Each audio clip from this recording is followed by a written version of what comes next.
welcome back to the stage Frankie Miranda. Yay! Hello, hello, hello. Can you hear me well? Very good. I have the honor to close this session with an incredible panel discussion, and I'm so happy that all of you have stayed tied for this session. Please welcome actor and activist Madison Tevlin, Major Inc. founder Aloe Blacc, and Human Rights Campaign President Kelley Robinson. Hello, hello. I am so excited about this panel because of everything that we have heard today and the importance of storytelling and the way that they can shape opinions, policy, everything in our lives. I remember very well that growing up as a queer boy in Puerto Rico, there were no people like me being represented in any aspects of their lives. It was all about making fun of people like me. And I had to leave Puerto Rico in order to find a different narrative and finding a different way. And that is why it's so important, the work that these incredible activists are doing. I'm going to start with Kelley. Kelley, we have been running into each other, running around, doing a lot of noise and good trouble. And I promised you that we were going to have a sit down, we were going to chat, and here we are with a couple of hundred people. So this is our opportunity. So Kelley, your work at the Human Rights Campaign, you work to mobilize, educate, advance LGBTQ issues and rights. How has the media and storytelling advanced the movement, especially in humanizing and creating awareness for the community, for our communities? Yeah, well, I have to say, this work is personal. You know, I grew up Black and queer on the south side of Chicago. There's usually a Chicagoan that goes, woo, then. Okay, there you are. My wife is a first-generation daughter of Indian immigrants. We're married. We just bought our first house. We've got a 3-year-old son. Our lives would not be possible right now if it weren't for the power of storytelling, of declaring our humanity, of fighting for rights and laws in every space, from workplaces to schools to government, to make sure that we could be who we are. The Human Rights Campaign has been around for 40 years, advocating on behalf of the LGBTQ+ community. And let's be clear, 40 years ago, if you were out at work, you could be fired on the spot. But now there are more out and allied leaders than ever before. That's because of our storytelling. 40 years ago, if you had HIV, it was a death sentence. But now we're within arm's reach of ending the epidemic in our lifetime, in this generation, because of the power of stories. So this is one of those moments where I think we are experiencing a backlash, but it's important for us to lean in, to tell our stories, and also declare that we are here, we are queer, and we aren't going anywhere. You're so right. Exactly, exactly.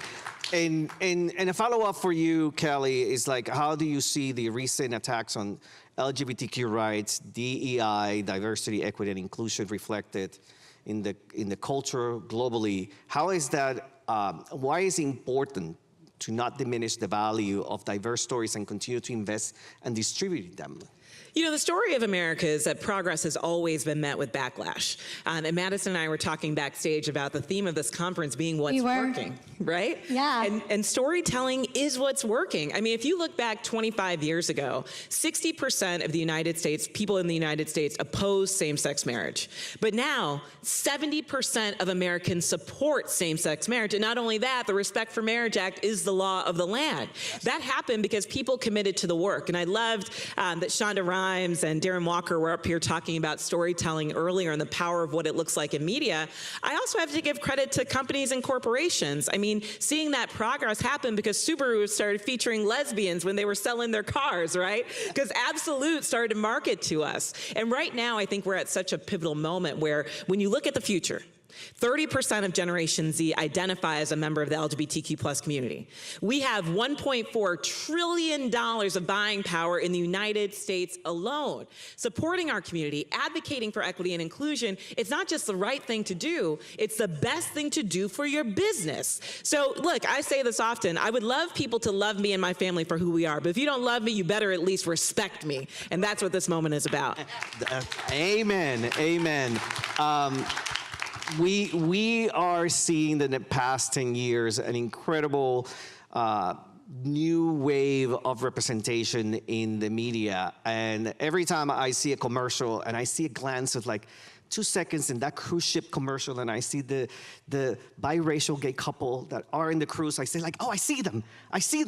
But more and more we see the stories and the activists and the actors, and one of them is, of course, the incredible Madison. Welcome, Madison. Well, thank you so much for having me. You are a big star on movies and television, and you have been talking to big executives and also school kids. Most recently, you participated in New York Fashion Week on the Runway of Dreams, showcasing inclusive fashion, as well as starred in the award-winning I Assumed That I Can. So maybe I will. Yes. Have everybody seen here the campaign? It's amazing. If you haven't seen it, check it out. So Madison, how do you see your work and advocacy expand representation for people with Down syndrome while also inspiring others to think and feel differently? Well, the reaction to the campaign was so overwhelming. It's a reminder that representation is super important. We need more opportunities for disabled people to believe in ourselves, be comfortable in our own skin, and we all celebrate our differences and our voices to come alive. The campaign helped to change so many other people's perspectives about my community and stand up for what I believe in, especially people who don't know anyone with Down syndrome. Made people feel differently about how we view the community and themselves. It's all about building our confidence in ourselves. Incredible. And by the way, I was talking to Madison before. She's an amazing actor, but also she can land a good joke on the screen. Oh, I really can. And that's what I do best. Yes. Aloe, you are an incredible Grammy-nominated musician with multiple global hits. I love your bio on your website. You start by saying that you grew up dancing or listening to salsa, merengue, and cumbia. I said, like, that was like my household. So we see each other. You constantly utilize your platform and talents to support many issues, such as suicide prevention, social justice, ending malaria, and the Aurora Humanitarian Initiative. How do movements and social issues inspire your music? And what is the impact you have created and hope to create through mobilizing other artists and audiences to take action? Wow, social movements and activism really inspires the stories that I tell. It's the way that I've committed to showing up as an artist with the platform that I have. I've been a mentee of many activists. One in particular is the late, great Harry Belafonte, who used his voice to impact society positively. And what I learned from him was to take advantage of these stories, take advantage of the stories from the activists, from the philanthropists, from the folks that are being serviced by nonprofit organizations. Transform those stories into song and distribute those to the people with your platform. So I've had the opportunity to work with the Aurora Prize for Awakening Humanity to translate what they do in terms of awarding their laureates and seeing the amazing work that these people do. And make a song called Shine that I release and then I sing to amplify the work of the Aurora Prize. Or earlier on the stage was Artist Stevens from the Big Brothers Big Sisters of America, translating the story of mentorship and relationships and writing a song that I can use to amplify their work. And so I've gone in and met with multiple organizations, and I'm continuing to do this work, but I hope that what I can do is inspire in the way that Harry Belafonte inspired me, to inspire other artists to join in this practice, because we don't need an entire album of songs about my breakups and my heartache. Well, what I think would be really helpful is to, offer for my peers, at least one song in their catalog of songs per year that is in honor, in service of humanity, in service of community, in service of the organizations that they recognize are doing amazing work. Thank you. Thank you so much. The theme of this conference is what's working. So it's very easy. I was thinking before how easy it is to tell a story with bad facts and how easy it is to tell, how difficult it is to tell a story with good facts. But we don't want to be carrying around the negativity. And as Secretary Clinton said, like, we want to know what's working. And my question for any one of you is, you know, has there been a story or art form that has impacted you or the issues you have cared about? Madison. So recently I was part of Runway of Dreams at New York Fashion Week. And I felt so empowered by seeing a lot of people with different disabilities. And I always say it's so much fun proving people wrong. Yes. Absolutely. I know. And it was a full circle moment for me because I was inspired by them, but also they were inspired by me and were role models that everyone was looking up to. And it felt so good being in that room with them. And always a reminder that we should all embrace all of our differences. Absolutely, absolutely. Just check out the videos. The runway is fabulous with Madison and so many other models. It was really incredible. Thank you for doing that. Anything on, for example, Aloe, that you would like to talk about? Other ways, other means in which you feel inspired or that you feel that you can tell the stories? I think it's really important to just be a vessel, be open to what the stories are that are coming to you and that you see in society. You know, I was lucky enough to work with the Aurora Prize for Awakening Humanity and to meet Dr. Mukwege, who is the 2024 recipient of the Aurora Prize. And the work that he's doing in Congo to repair hearts, to repair women, to heal the community that is ravaged by war it's incredible. And the amount of years that he's been spending dedicating his life to healing these people who have been part of such a terrible fabric of war, that it really does inspire me to want to do more. And I feel like by writing a song like Shine, it helps to amplify not only his work, but the work of so many amazing humanitarians around the world. And that's, I think, how, as an artist, we can all show up, you know, is to find those stories, use those stories as fuel, and deliver them so that other people can be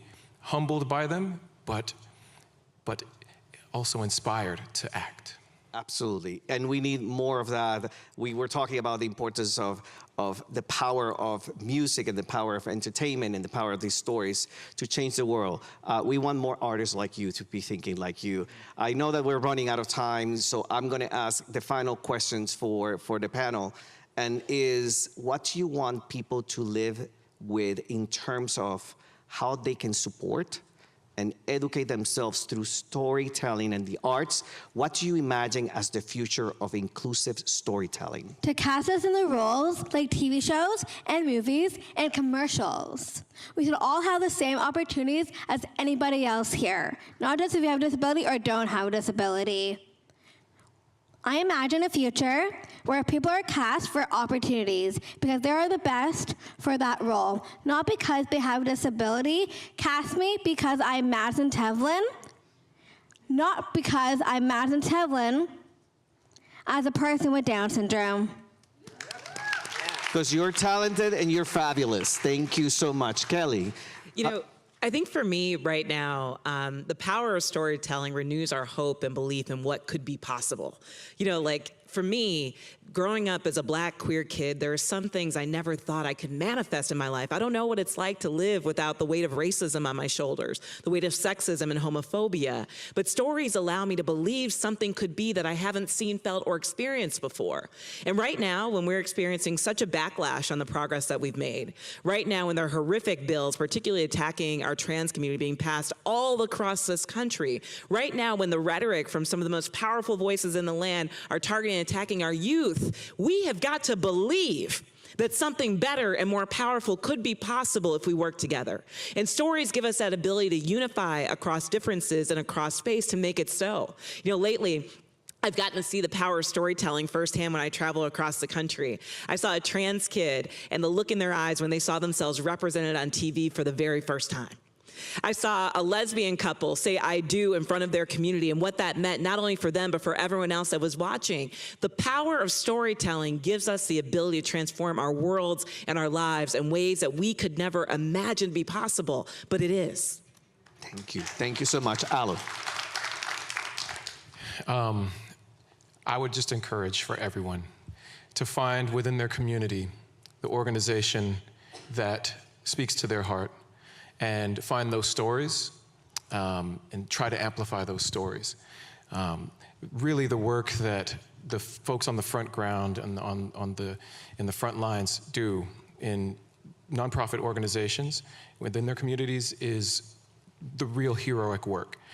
As a storyteller, I feel like I've got the easiest lift. And so if you could join me in being part of that storytelling and encouraging the others in your community to be part of that storytelling, that would be amazing help to amplify the voices of the LGBTQ community, to amplify the voices of the disabled community, and all the other marginalized communities. Thank you. Thank you so much. I'm going to close by just sharing a personal story. When I became involved with the Clinton Global Initiative was just right after Hurricane Maria devastated Puerto Rico. And right at that moment, we found that when local government collapsed and the federal government had a criminal response to the 3.4 million American citizens that happened to live in the island of Puerto Rico, it was our job to really tell the story of what happened there.